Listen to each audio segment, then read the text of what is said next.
Are the Bengals going to actually score points this week? They're going to need to if they're going to stay in the game against the Detroit Lions. It's time for our Week 5 crossover. Locked on Lions, Locked on Bengals right now on the Locked On Podcast Network.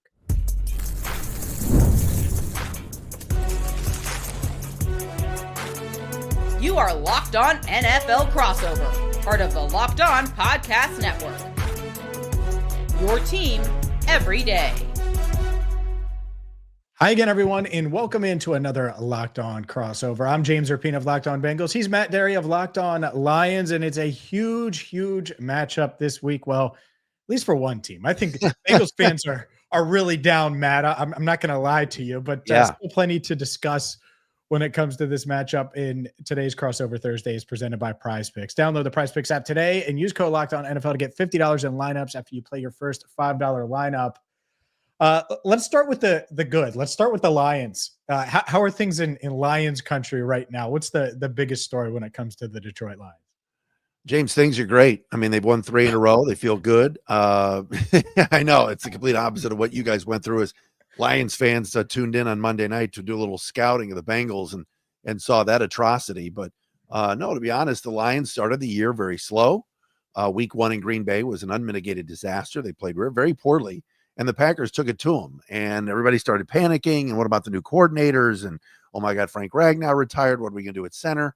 And the last 3 weeks, the Lions have really established their will, and it starts with the offensive line. They battered the Bears, beat up on the Ravens in Baltimore on Monday Night Football. I know you saw that.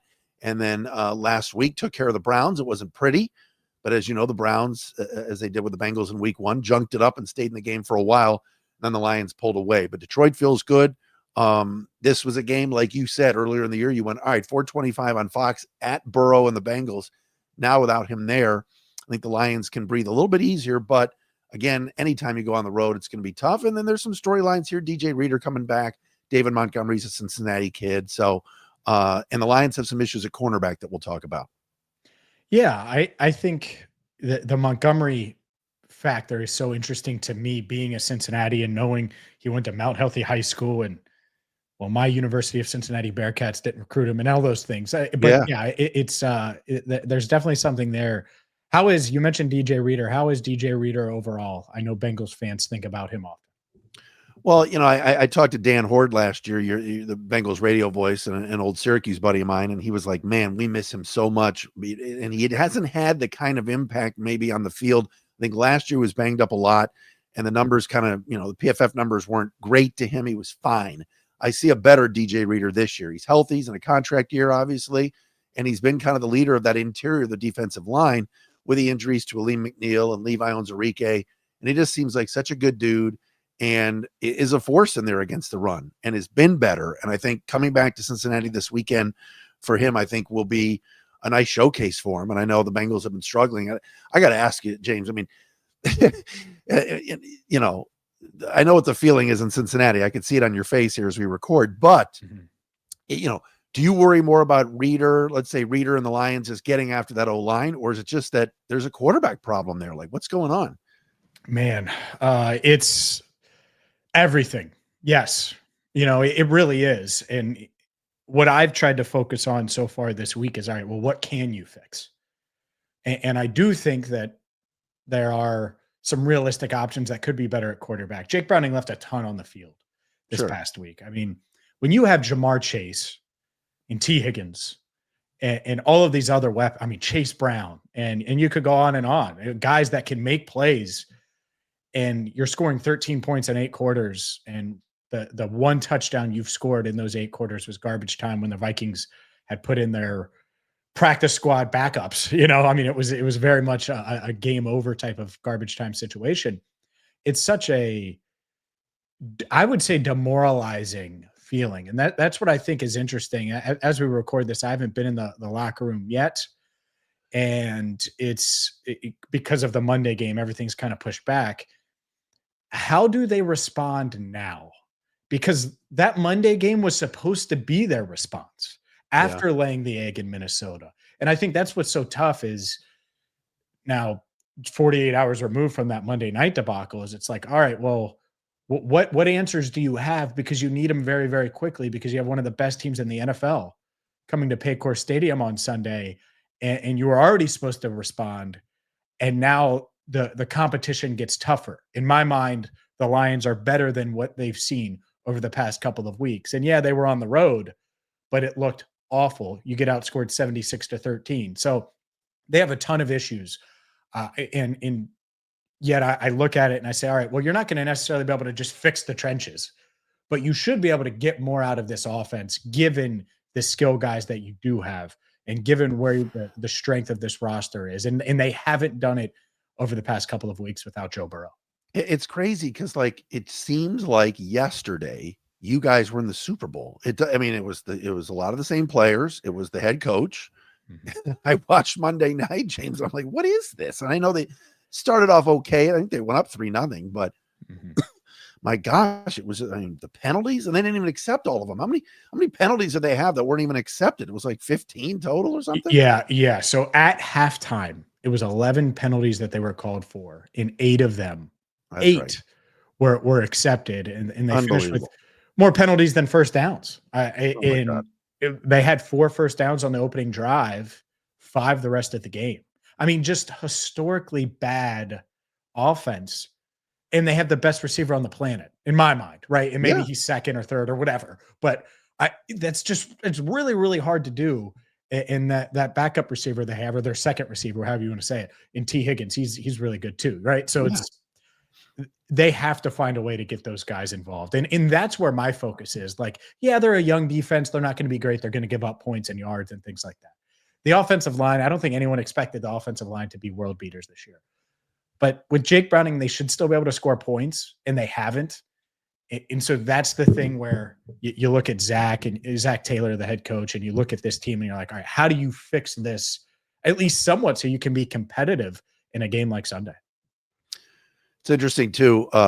You mentioned before, I could see it on the screen, on our graphic there, slowing down the Lions offense. The Browns defense, really good. Really good. I mean, this past week was the first time in a while I can remember a game at Ford Field where the Lions just didn't cruise down the field on most possessions. Now, it's not every possession. There's going to be some punts.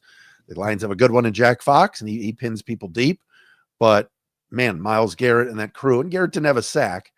Obviously, he kind of forced Taylor Decker to have a pretty low PFF grade.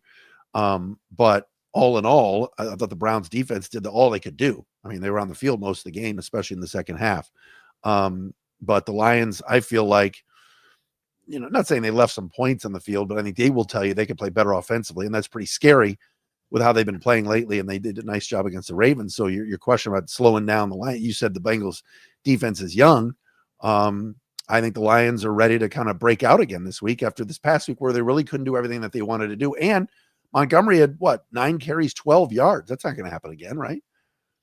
I don't think so. I love the Lions offense. I love how they're built. Our everydayers know how big of a fan I was of Jahmyr Gibbs pre-draft, and Gibbs and Montgomery together. It's a heck of a 1-2 combo. You have Sam Laporta, Amon-Ra St. Brown. I mean, they just layers on layers. And then let's just say you contain all those guys. Well, Jameson Williams is a dude. He's a real guy. I know in that draft, it's fun. I get to share some of this knowledge now that isn't necessarily relevant to the Bengals. The Bengals had Jameson Williams as their number 1 receiver in that draft. Now, they weren't in the wide receiver market at that stage, but for the Lions to trade up for him, they weren't alone in thinking, hey, this guy's awesome. And I know they really like Jahmyr Gibbs as well. So to see those guys come to town, it's a huge challenge. And I think the Bengals, there's one clear issue that their defense needs to solve. And I don't know if they have the personnel to do it. We can dive into that in some of these matchups that are going to be really interesting and probably challenging for the Bengals coming up next. Today's show is brought to you by FanDuel. FanDuel is America's #1 sportsbook for a reason. And right now, well, you got to take advantage of, a $5 bet, because you can bet just $5 and you'll get $300 in bonus bets if you win. That's right. You pick a bet, put down $5, and if it hits, you'll unlock $300 in bonus bets to use across the app. That's same game parlays, live bets, live parlays. If you want to go that route, you could think of multiple different, maybe you want to parlay the Major League Baseball playoffs and combine it with an NFL game. You can do all of the above with FanDuel. They're America's #1 sports book. So again, pick a bet, put down $5, and if it hits, you'll unlock $300 in bonus bets to use across the app. What are you waiting for? Visit FanDuel.com to download the FanDuel app today and get started. Today's show is also brought to you by Mazda. Mazda crafts cars for those who do more than simply move. Mazda delivers confidence with every ride with more IIHS top safety picks and awards than anyone else. From footwork to breathwork, athletes sweat all the details. Mazda brings the same intention to how we craft every model. You can make everyday drives feel like anything but, from smooth handling to intuitive controls. My broadcast partner here on Locked On Bengals, Jake Lisco, drives a Mazda, and he's experienced it firsthand. Like our players, we sweat every detail because when you make every move count, impossible becomes irrelevant. Mazda, move and be moved. All right, Matt, let's dive into some of these matchups. I think the reason why this Bengals defense, but my biggest issue with it, and it's not going to shock many people that have watched this Bengals team, they can't get any pressure. They cannot pressure the quarterback. Trey Hendrickson has a pass rush win rate of just over 20%. Obviously, everyone knows about Trey. He led the NFL in sacks last year. Shamar Stewart, the Bengals' first-round pick, is at 14%, but he's missed the past couple of games. No other defensive lineman in double digits from a pass rush win rate perspective, or defensive lineman for the Bengals. They've just really struggled in that area. And it's not like they're great against the run. And so when you put that together, and I look at this matchup with the Lions, if you're not going to pressure Jared Goff and you're not going to completely shut down the run, that's a pretty, it could be tough sledding against this Detroit Lions offense. Let me ask you this. How much of that is, number one, the whole Stewart circus with the signing him and he missed time? And then how much of it is the Hendrickson circus? I mean, is it just that their sea legs aren't under them because they didn't have training camp, or what, how much of that played a role in this, or are they just not playing well? Well, no, I think those two guys are, for the most part. I think Shamar Stewart's played about as well as you could imagine or expect of him. Now, he's only played 2 of the 4 games and got hurt at the end of that Jags game. But Trey is the only guy, and so he commands all the attention. Yeah. And the Bengals desperately need someone else, and that's why it's a big story to follow. I don't think by the time everyone sees this or listens to this on Wednesday, Thursday, that we're going to know about Shamar Stewart's status. I think he's getting closer, but and they certainly need him. But that's kind of it. You know, Joseph Osai is someone they signed hoping that he would kind of break out as relative, but be that productive defensive end across from Trey Hendrickson in his 5th season. He's a former 3rd-round pick out of Texas. They thought maybe he would be able to put it together. Myles Murphy in his 3rd season, 1st-round pick, the same year Jahmyr Gibbs was drafted by the Lions in 2023. And so they took him 28th overall. And those guys just haven't done that. They've had little flashes at times, but not enough consistency. And so you talk about that Lions offensive line getting going, and I'm like, oh man, it's that's a tough matchup there. I mean, and that's the matchup right there. So if you're talking about, okay, what to watch, let's start there with Stewart and Hendrickson against Decker and Sewell. I mean, whoever lines up against Penei Sewell, good luck. I mean, he is the best right tackle in the game. We could argue it with other people, but I truly believe that. 2 weeks ago against the Ravens, again, I sound like I'm a PFF slappy here, but I mean, his grade, he nearly graded out at 100. I mean, that never happens. He's that good, and he's just nasty and is just so solid at that right tackle spot. And no one talks about Taylor Decker, but he hasn't practiced in weeks with a sore shoulder yet. Every Sunday, he's out there and does a pretty good job. And again, held Myles Garrett without a sack. So it was the interior of that Lions offensive line that was a concern earlier in the year, but there was never a doubt, excuse me, that the tackles were going to get the job done. And I think that the matchup certainly with Hendrickson and Shamar and Osai and whoever you throw out there. I loved Myles Murphy coming out of the draft. It's obvious the Lions didn't because they had a need there and didn't take him. But the other thing to watch too on the other side is, and I mentioned before, is the cornerback situation with the Lions. DJ Reed has been a huge pickup for them, but now he's going to miss multiple weeks with a hamstring. And there's a likely chance Terrion Arnold's going to need this week off with a sore shoulder. Now, Terrion's not played well. I mean, that's a first-round pick that for the last 2 years, they keep saying he's coming. It's going to get better. Second half of last year was better. But he's not played well. So Amik Robertson was kind of taking some of his snaps at outside corner anyway. But now this week, you're talking about if they could get Jamar Chase and T. Higgins up and running, and they're going to go up again. You look at it and go, wait a minute. No Arnold, no Reed. Mm-hmm. Who's playing?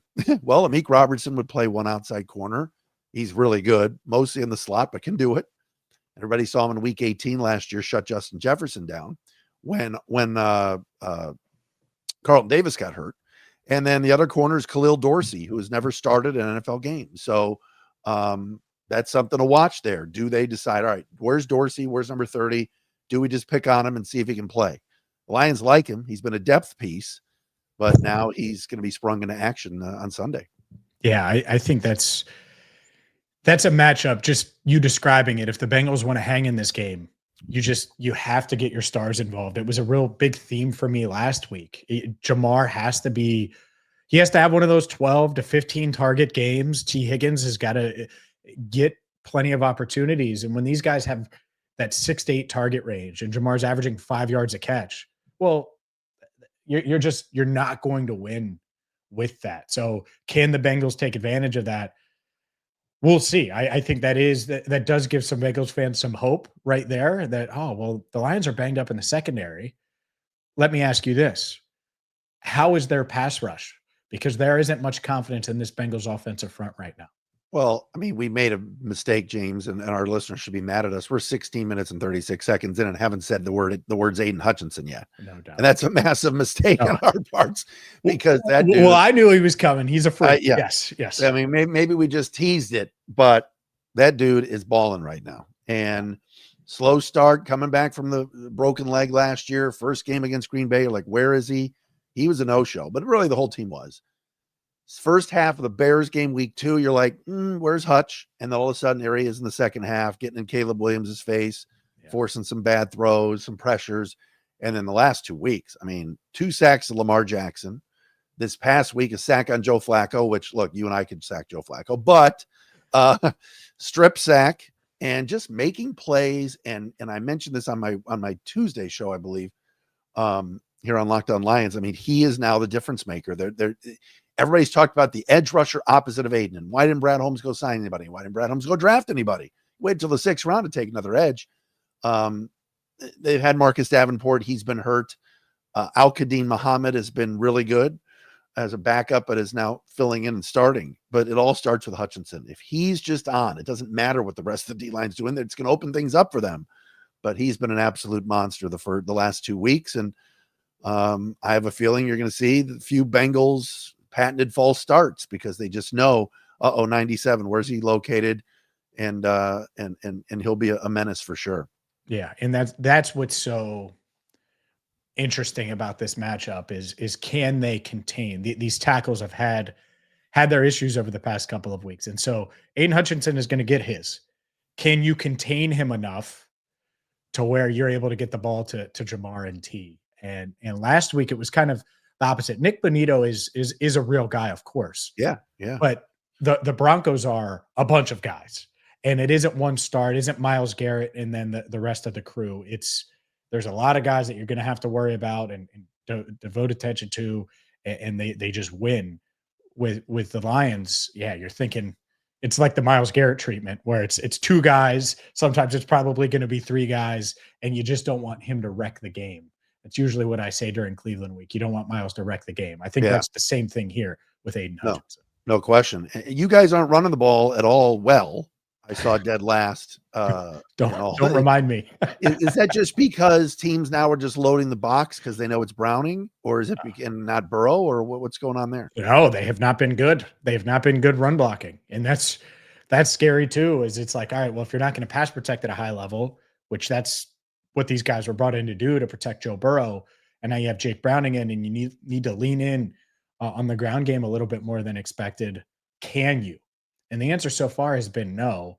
Now, the other day, Chase Brown did technically average 4 yards a carry, but they scored 3 points. And so how effective was he really? It wasn't that effective. It wasn't that much of a factor. And I do think that if there is any path for the Bengals to hold up against Aiden Hutchinson, but to also be consistent on offense with Jake Browning at quarterback, they have to get more out of the ground game and be more consistent and efficient. Not that they're going to run it 30 times a game. That's just not who they're built to be, but they're probably going to need to run it 15 to 20 and be effective on those 15 to 20 rushes. And that's not something we've seen so far this year, even though Chase Brown was an emerging star and they thought he was going to be one of their breakout players this season. That just hasn't been the case so far. Crazy. Well, I mean, I think that Lions are in good shape. And like I said, DJ Reader will be motivated to come back. I don't think there's any animosity toward the Bengals, but I know that happens a lot. Yeah. I think there was maybe at the beginning, but I think now it's been 2 years, but you never know. Sometimes I feel sorry for the Bengals. It seems like every time they play somebody that's left, it's like, let me tell you about the ownership. It's like, here we go. Right. You heard that time and time again. No doubt. Yeah. Let's discuss maybe DJ Reader, the David Montgomery storyline, and maybe some paths to victory. I'm going to have to really outline these paths to victory for the Bengals because I'm not sure if there are many. We'll get to that coming up next. Today's show is brought to you by Gametime. Gametime, well, if you're making the trip down to Cincinnati, if you're a Detroit Lions fan, or if you don't have your tickets yet, Bengals fans, and you want to go watch Sunday's game, well, Gametime is the perfect place to go. And Gametime, well, it can take the frustration out of getting tickets to all of your favorite live events. And the app gives the advantage back to the fans. Gametime is the fastest and easiest way, backed by the Gametime guarantee. You always get 100% authentic tickets delivered on time and at the best price. Plus, all fees are included. So the price you see is the price you pay. I used Gametime to go to the NBA Conference Finals. And so, like I said, if you're making the trip from Detroit, you don't have tickets yet, don't fret. It's no big deal. It's going to be easy to find them with Gametime. Download the Gametime app, create an account, use code LOCKEDONNFL for $20 off your first purchase. Terms apply. Again, that's promo code LOCKEDON NFL. Locked On NFL for $20 off. Swipe, tap, ticket. Go download Gametime today. All right, Matt, when I think of paths to victory here and just things the Bengals would need to do, they got to jumpstart this offense somehow. And I naturally assume and lean on Jamar. But when Joe and Jamar, when their backs have been against the wall over the past 4+ years, when they've been teammates here in Cincinnati, I've always said, well, doubt them at your own risk, because they always seem to come up big when their backs are against the wall. And obviously Joe's out. And so how do the Bengals give Jamar the opportunity? I don't even think he had the opportunity on Monday Night Football against the Broncos because he just wasn't given the targets necessary when he was open. When I went back and watched, he was open plenty. So you got to get Jamar involved. You got to be able to get him in position to be a game changer. Like if Aiden Hutchinson can be a game wrecker, Jamar Chase can be a game changer. Yeah. And so whether it's 12 to 15 targets, whether it's just a bunch of downfield targets, I don't know. But that's the first thing for me. And so what goes into that? Well, you got to make sure Aiden Hutchinson doesn't wreck it. You got to make sure that Jake Browning sees Jamar and gets him involved early. And if you do that, then maybe you can get off to a quick start, because I do think that that's going to be needed because the Lions are going to be aggressive. They're going to put up points, and they're certainly not going to be shy on going forward on fourth down. Well, I think the best way for the Lions to stop all of that is ball control and keep the football and sustain long drives. 2 90-yard drives against the Ravens kept Lamar Jackson off the field. So You're right. The Bengals can make promises. Zach Taylor can say it all week. We got to get Jamar Chase going. He's the key. Best receiver in the game. #1 fantasy pick. T. Higgins, your tight ends. All of that sounds great. And Chase Brown too. There's good players there. But if they're not on the field, they can't score. Yep. And the Lions, I think, with Montgomery and Gibbs, that offensive line, running the football, let the clock run down. I'm not saying intentionally almost kind of just play keep away, but that is what kept Lamar Jackson off the field 2 weeks ago and gave the Lions a pathway to a win on the road on Monday Night Football. So I see that. I see ball control being key for the Lions. You're on the road, 425 game. Hey, let's run the rock and let's pound it. Montgomery's coming home. His sister's going to be in the crowd. Who's had a terrible car accident a few years ago, and basically is in a wheelchair she has not seen her brother play live, I don't think, in a long time. So an opportunity for him to come home and carry the football along with Jahmyr Gibbs, keep that clock running, has been a successful way for the Lions to do business on offense, especially with the play action passing game. So I think that's going to be there for Detroit.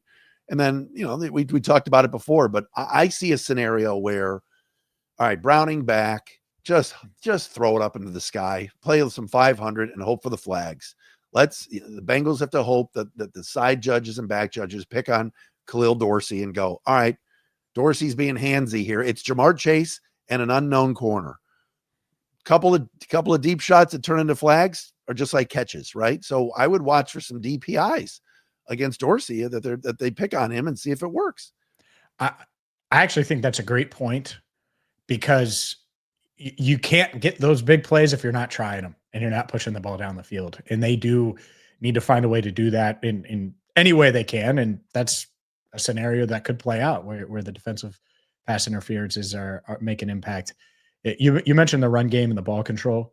The Bengals have to stop the run. I mean, that's the first thing. I talked about the pressure at the top, but given this Lions offense, if you let Jared Goff just hand it off to these guys and they're getting 5 a pop, well, it's over, because the play action is going to work and everything's going to work, and it's just going to be too tough to contain these guys.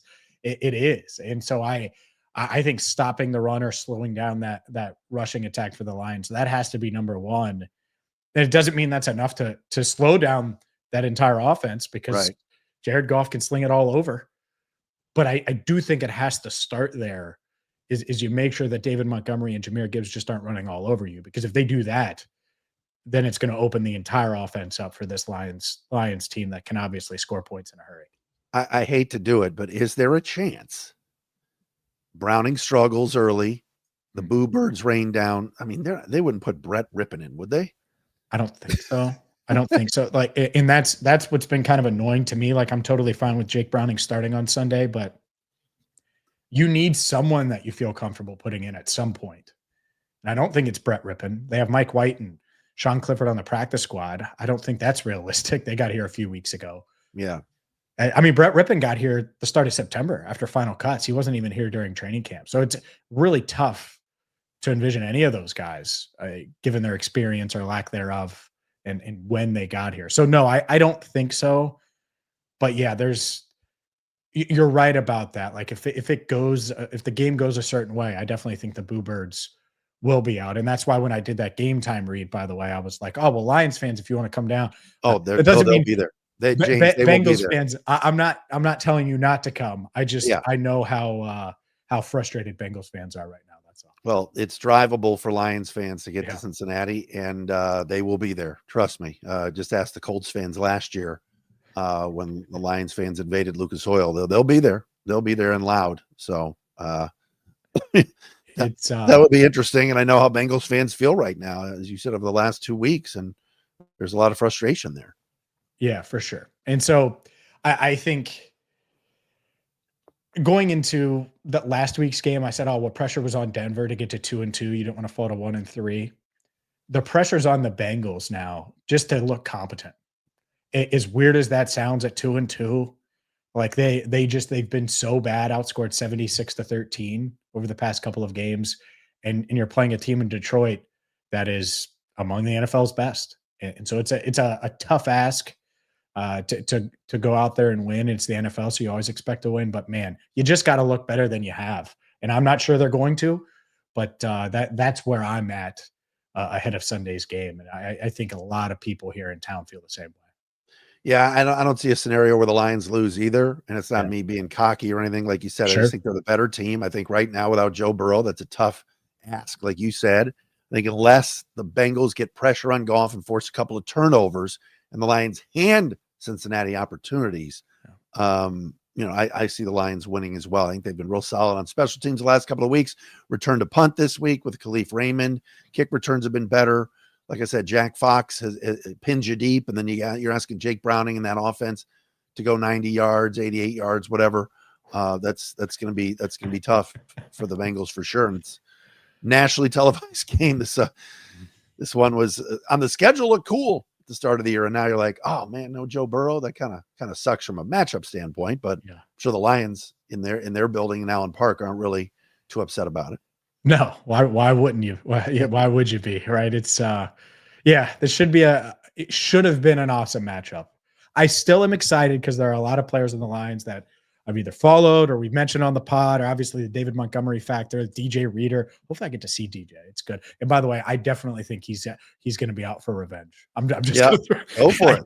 I think he's definitely going to be out for revenge, but we're certainly going to have you covered here on Locked On Lions and Locked On Bengals. Win, lose, or draw, we're always here. So thank you so much for listening and watching to a special crossover edition here ahead of Week 5. And until next time, this has been another Crossover Thursday on the Locked On Podcast Network.